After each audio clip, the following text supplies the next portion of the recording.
دیکھی ہے تو انہوں نے ہر قسم کا جھوٹ فریب اپنا لیا ہے، جس کی وجہ سے ان کی پہلی کوشش یہی ہے کہ وہ سندھ حکومت کی نااہلی کو چھپا سکیں، سندھ حکومت کی کرپشن کو چھپا سکیں اور اپنی سیاسی منافقت کو ایک ڈیسنٹ لک دیں۔ ان سب پہ وہ بڑے بری طرح سے ناکام ہوئے ہیں، کیونکہ جھوٹ کے پاؤں ہوتے نہیں ہیں۔ میرے بعد آپ کو شہزاد اکبر بتائیں گے کہ اصل حقیقت کیا ہے جہاں تک، اور پروسیجر کیا ہے۔ ہم تو یہ جانتے ہیں کہ اپنے قائد اعظم کے مزار پہ جو ہلڑ بازی، جو ایک غیر قانونی چیز ہوئی، واقعہ ہوا، جو کہ صفدر عوان اور مریم عوان نے رچایا تھا، جس سے کہ پاکستان کی حقیقت کے خالق قائد اعظم کے مزار پہ ایک بڑی بدتمیزی، ایک طوفان بدتمیزی برپا کیا گیا، جو کہ قوانین کے بھی خلاف تھا اور اخلاقیات کے بھی خلاف تھا۔ اس جرم کو چھپانے کے لیے انہوں نے ایک نیا ناٹک رچایا، اور جو ویڈیو فوٹیجز ملتی ہیں جس میں کہ صفدر عوان بڑے آرام سے پولیس کی گاڑی میں بیٹھ رہے ہیں اور ایک دو نعرے بھی انہوں نے بلند کیے، اس بات کا ثبوت ہے کہ نہ تو کوئی زبردستی ہوئی، نہ کوئی کھینچا تانی ہوئی، اور اگر ہوئی بھی، جو کہ نہیں ہوئی ہے، تو اس کا ذمہ دار کون ہے؟ سندھ میں کس کی حکومت ہے؟ سندھ میں پاکستان تحریک انصاف کی حکومت ہے۔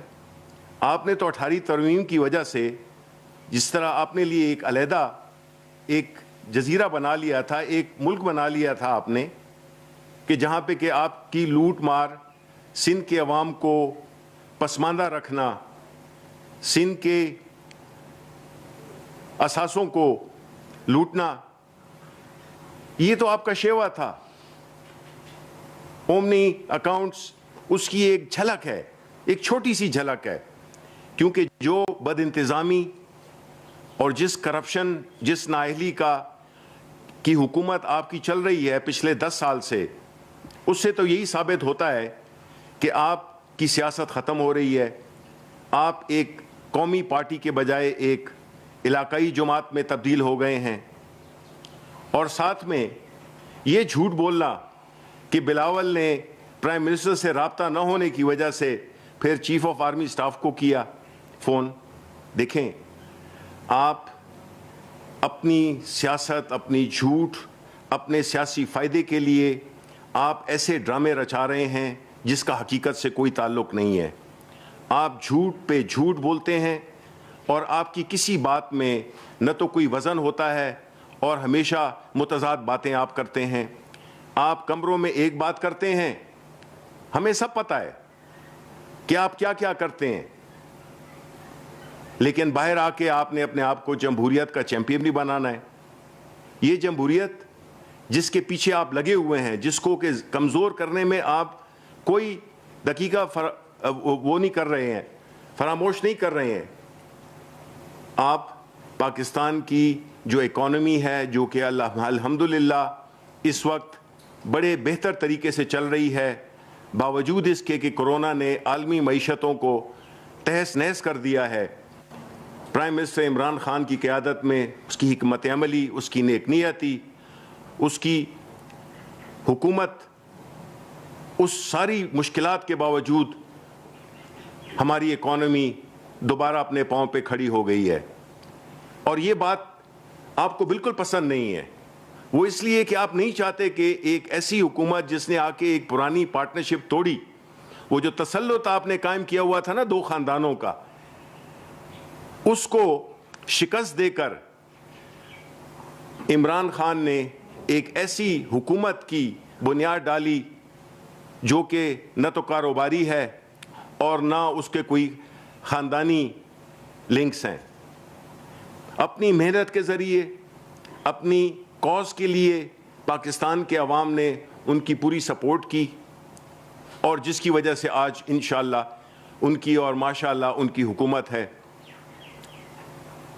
اب آتے ہیں جو بنارسی ٹھگوں کا جو دوسرا گروپ ہے، نون گروپ، انہوں نے بات کی، اس میں دو باتوں کا انہوں نے بار بار ذکر کیا۔ ایک تھی کہ چادر اور چار دیواری کا تحفظ۔ یہ سمجھتے ہیں کہ چادر اور چار دیواری صرف مریم صفدر ہیں۔ وہ وقت بھول گئے ہیں یہ جب انہوں نے نہتے خواتین پہ حاملہ خواتین کے منہ پہ گولیاں مار رہی ماڈل ٹاؤن میں۔ یہ وہ بھول گئے ہیں کہ جس طرح سے محترمہ بے نظیر شہید کی تصاویر انہوں نے ہیلی کاپٹر سے پھینکی۔ کہاں گئی وہ؟ اس وقت کہاں پہ گئی تھی چادر اور چار دیواری کا تحفظ؟ یہ تو آپ اس کے خالق ہیں۔ آپ نے پچھلے دنوں بھی اپنی تقاریر میں ہماری خاتون اول کا ذکر کیا، جو کہ نہ سیاسی ہیں اور نہ ان کا سیاست سے کوئی لین دین ہے۔ تو آپ اتنی گر گئے ہیں، آپ کی جو اخلاقیات کی سطح ہے وہ اتنی گر گئی ہے کہ آپ کسی کو بھی آپ چھوڑ نہیں سکتے ہیں۔ آپ کی اگر مخالفت ہے تو وہ پاکستان کے عوام سے ہے، عمران خان سے ہے۔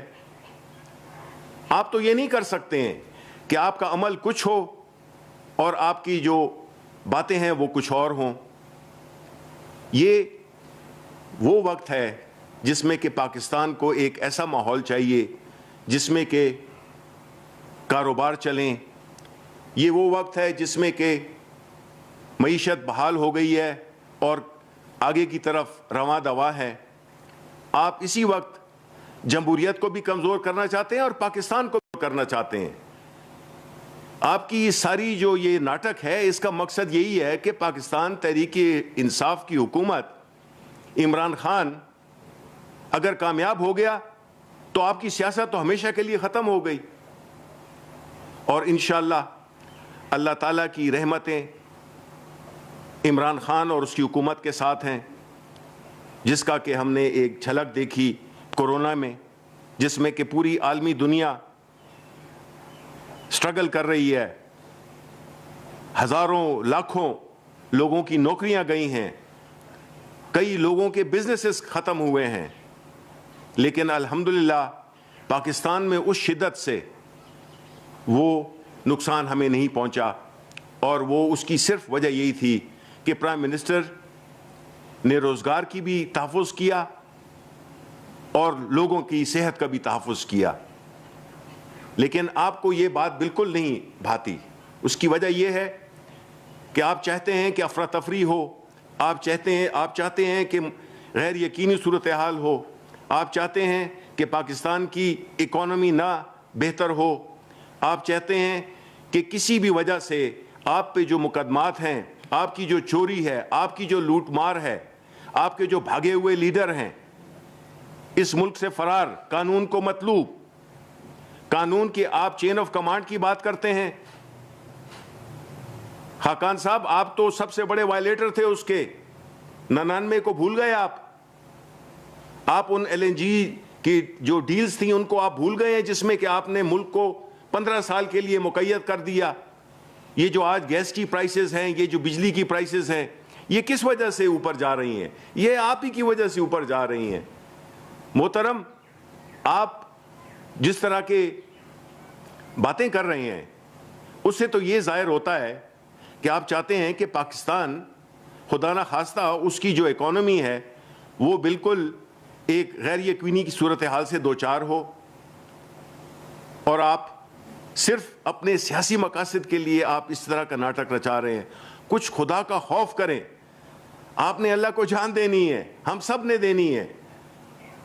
آپ ایسی چیزیں کیوں کیے؟ آپ نے ایسی سٹیپس کیوں لیے جس سے کہ یہ ملک پیچھے چلا گیا؟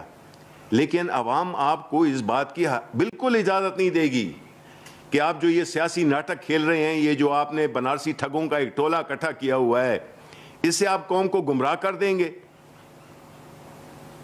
ہم مانتے ہیں مہنگائی ہے، اور پرائم منسٹر صاحب اس کے لیے بھرپور کوششیں کر رہے ہیں، اور انشاءاللہ جس طرح کے ہمارے اکنامک فگرز ہیں، جس طرح سے ایکسپورٹس بڑھ رہی ہیں، جس طرح کی ترسیلات آ رہی ہیں، جس طرح کے کرنٹ اکاؤنٹ پازیٹیو چل رہا ہے، جس طرح کے موٹر سائیکلز بک رہے ہیں ریکارڈ، جس طرح سے کنسٹرکشن کا مٹیریل ریکارڈ، ہسٹری میں اتنی سیمنٹ کبھی نہیں نہ ایکسپورٹ ہوئی تھی اور نہ بکی تھی،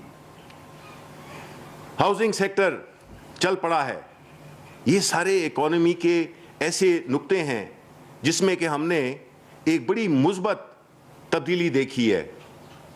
آپ چاہتے ہیں کہ یہ سارے جو فوائد ہم نے بڑی محنت سے، اللہ تعالیٰ کی مہربانی سے، اپنی حکومت کی اچھی حکمت عملی سے جو چیز شروع ہوئی ہے، آپ لوگوں کے روزگار کے پیچھے ہیں. آپ چاہتے ہیں کہ یہ افراتفری ہو اور لوگوں کو اپنا روزگار نہ ملے، ملک کی اکانومی پھر اسی نہج پہ چلی جائے جس طرح کہ آپ اس کو ایک مصنوعی طریقے سے آپ نے چیزوں کو قالین کے نیچے دبا کے رکھا ہوا تھا. ہم نے تو جو کیا، ہم نے تو چیزوں کو ٹیبل پہ لائے، عوام کے سامنے لائے کہ یہ اس ملک کے مسائل ہیں، چاہے وہ بجلی کے ہوں، چاہے وہ گیس کے ہوں، چاہے وہ مہنگائی کے ہوں، چاہے وہ ان اداروں کے ہوں جو کہ آپ نے جن کو کہ تباہ و برباد کر دیا.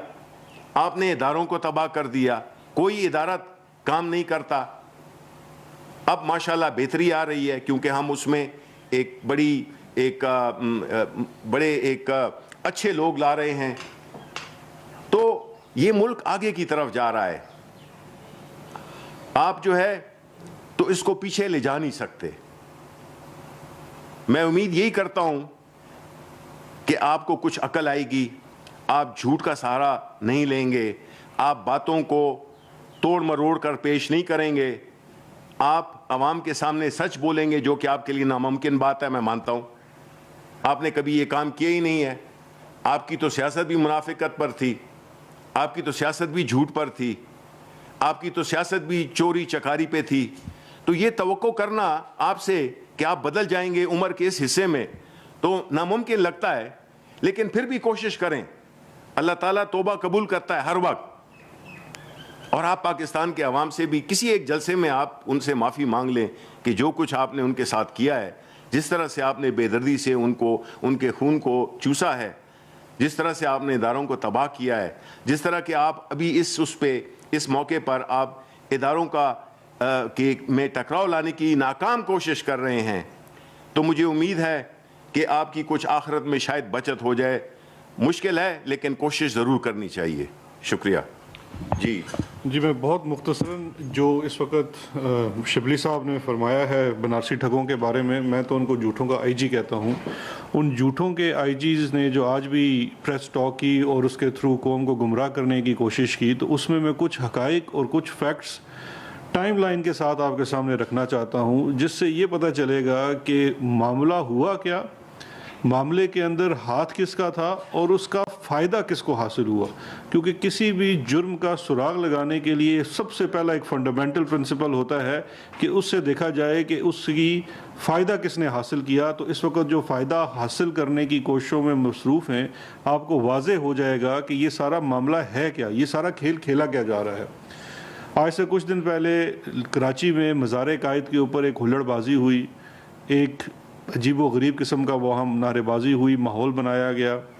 یہ میں بالکل آپ کو وہ چیزیں آپ کے سامنے رکھ رہا ہوں جس کے اندر کوئی فیکچول ڈسپیوٹ نہیں ہے. یہ چیزیں فیکٹس ٹائم لائن کے ساتھ بالکل ایسے آئی ہیں. پہلی چیز سب سے یہ ہے کہ ایک ہلڑ بازی ہوئی، ہلڑ بازی کے بعد کراچی کے کچھ لوگوں نے، جن کے ساتھ پاکستان تحریک انصاف کے کارکنان بھی تھے، انہوں نے ایف آئی آر کے اندراج کے لیے ایک درخواست دی تھانہ میں. اس درخواست میں دینے کے بعد جو پروسیس ہوتا ہے کہ تھانہ درخواست وصول کر لیتا ہے، اس کو رپٹ کی صورت میں درج کر لیا جاتا ہے، اور اس کے بعد پولیس کے اعلیٰ حکام اس کے اوپر ایک اوپینین فارم کرتے ہیں، لیگل اوپینین بھی لی جاتی ہے، اور پھر ہی ایف آئی آر دی جاتی ہے. پہلے ایف آئی آر جو ٹوٹل اس وقت پاکستان تحریک انصاف کا کردار اس میں رہا، یا جتنا بھی اس کے اندر ان کا رول تھا، وہ اس حد تک تھا کہ ہم نے جا کے بالکل ببانگ دہل درخواست دی. اس کے اندر وہ قوانین جن کو پامال کیا گیا ان کو ہائی لائٹ کیا گیا، اور ریٹن اپلیکیشن دی کہ اس کے خلاف کارروائی کی جائے. اس کے بعد ہر کسی کا کردار اور رول ختم ہو جاتا ہے، اور گورنمنٹ آف سندھ 18ویں ترمیم کے بعد جو ہر طرح سے خود مختار ہے ان تمام معاملوں میں، اسپیشلی کرمنل لاء کے اندر، اس کا کردار شروع ہو جاتا ہے۔ اس کے بعد ہم نے دیکھا، صبح ہم بھی اٹھے تو ہمیں پتہ چلا کہ رات کو ایف آئی آر بھی درج ہو گئی، اور اس کے بعد صبح سویرے صفدر ایوان کو گرفتار بھی کر لیا گیا۔ یہ جو تالا توڑنا اور یہ ہے، اس کی تصدیق ہونی باقی ہے، چاہے وہ سندھ حکومت کی قائم کردہ کمیٹی میں ہو یا جو کور کمانڈر کر رہے ہیں اس کی رپورٹ میں آتی ہے۔ لیکن جو چیز کیمرے کی آنکھ کے سامنے سب کے سامنے آئی، وہ سندھ پولیس کی گاڑیوں میں فرنٹ سیٹ پہ بیٹھے ہوئے صفدر ایوان جو نعرے لگاتے ہوئے، دندناتے ہوئے قابل ضمانت جرم میں گرفتار کر کے تھانے لے جائے گئے۔ میرے بھائی، قابل ضمانت جرم میں گرفتاری کا کیا مقصد ہے؟ اگر یہ کام وفاقی حکومت نے کرنا تھا یا ہم میں سے کسی نے کرنا تھا تو ہم اس کے اندر قابل ضمانت دفعات لگاتے، کوئی دفعہ ہی اچھی لگا لیتے۔ یہاں سے اندیہ ملتا ہے کہ یہ ڈرامہ ہو رہا ہے، یہ کھیل رچایا جا رہا ہے۔ قابل ضمانت دفعات کے اوپر پولیس کی موبائل میں فرنٹ سیٹ کے اوپر بٹھا کے صفدر دولہ میاں کو تھانے لے جایا جاتا ہے۔ اس کے بعد یہ تاثر دیا جاتا ہے کس کی طرف سے؟ محمد زبیر کی طرف سے، جو کہ اب میں سمجھتا ہوں کہ ایک پیٹنٹ جھوٹا ثابت ہو چکا ہے۔ جس قسم کی وہ باتیں کرتا ہے، ملا تھا نہیں ملا تھا، گیا تھا نہیں گیا تھا، کھانا کھایا تھا۔ مجھے ذوالفقار مرزا وہ یاد آ گئے جو رحمان ملک کے بارے میں کہتے تھے کہ یہ ایک ایسے جھوٹ بولتے ہیں، عادتاً جھوٹ بولتے ہیں، ان کو فون کرو پوچھو بھائی سیب کھا رہے ہیں، کیا کھا رہے ہو، کہیں گے کیلا کھا رہا ہوں۔ یہ اس قسم کے جھوٹے ہیں۔ انہوں نے کچھ دروغ گوئی کی۔ اس کے بعد سندھ پولیس کی طرف سے سندھ پولیس کے ٹویٹر اکاؤنٹ کے اوپر بیان آیا کہ سندھ پولیس کی ایف آئی آر کا اندراج، اور ایف آئی آر کے اندراج کے بعد گرفتاری ضابطۂ قانون کے تحت کی گئی ہے۔ اب جو الزام سب سے پہلے زبیر صاحب نے لگایا، جس کی سندھ حکومت نے کوئی تصدیق نہیں کی، اس وقت تک، یہ میں ٹائم لائن کے ساتھ بات کر رہا ہوں، اس وقت تک سندھ پولیس کی جو سٹیٹڈ پوزیشن تھی وہ یہ تھی۔ اب سوال یہ پیدا ہوتا ہے کہ بقول آپ کے اگر ان کو اغوا کر لیا گیا اور کڈنیپ کر لیا گیا کسی وفاقی ادارے نے، تو کیا اس وقت سندھ پولیس کے آئی جی کیا اس وقت بھی کڈنیپ تھے؟ کیا یہ جو سندھ پولیس نے ٹویٹر کے اوپر اپنی سٹیٹمنٹ دی اور ایک دفعہ ہٹا کے پھر دوبارہ دے دی، کیا وہ بھی اغوا ہوئی صورت میں تھی؟ یا ٹویٹر اکاؤنٹ آپ کا ہیک ہو گیا تھا؟ چیف ایگزیکٹو پروونس کا آپ اتنے رستم بنتے ہیں کہ آپ سے اچھا کمپیٹنٹ آدمی کوئی نہیں ہے مراد علی شاہ صاحب، کیا یہ آپ کے علم کے بغیر اس اللیجڈ جو آپ کہتے ہیں کڈنیپنگ، اس کے 14 گھنٹے 12 گھنٹے کے بعد، اس کے بعد بھی وہ ٹویٹر اکاؤنٹ کے اوپر سٹیٹمنٹ آتی ہے؟ بات صرف یہاں نہیں رکتی۔ اس کے بعد آپ خود چیف ایگزیکٹو جو ہیں صوبے کے مراد علی شاہ صاحب، آپ پریس کانفرنس کرتے ہیں۔ پریس کانفرنس کرنے کے بعد آپ پریس کانفرنس سے پہلے جو صحافی اس پریس کانفرنس میں موجود تھے وہ گواہ ہیں اس بات کے، یہ کہا جاتا ہے کہ یہ جو اللیجڈ کڈنیپنگ ہے اس کے بارے میں آپ نے سوال نہیں کرنا مراد علی شاہ صاحب سے۔ تو مراد علی شاہ صاحب آپ کیا چھپانے کی کوشش کر رہے تھے؟ آپ نے اس دن کوئی سوال نہیں لیا، یہ بھی ریکارڈ کا حصہ ہے۔ آپ نے اپنی پریس کانفرنس کے اوپر اس قسم کا کوئی الزام نہیں لگایا، یہ بھی ریکارڈ کا حصہ ہے۔ اس پریس کانفرنس کے بعد سے لے کے شام تک ایسا کیا ہوا کہ آپ نے ایک نیا کھیل رچانا شروع کر دیا؟ اچھا، اس کے بعد اگر آپ آگے جائیے، اب یہ جو 18ویں ترمیم کے بعد کرمنل جورسپروڈنس تمام چیزیں صوبائی حکومت کے دائرہ اختیار میں ہیں۔ چیف منسٹر چیف ایگزیکٹو ہے، سندھ حکومت کی طرف سے اعلان کیا جاتا ہے۔ سب سے پہلے آج یہ جو جھوٹوں کے 2 آئی جی تھے، انہوں نے کہا جی وفاقی حکومت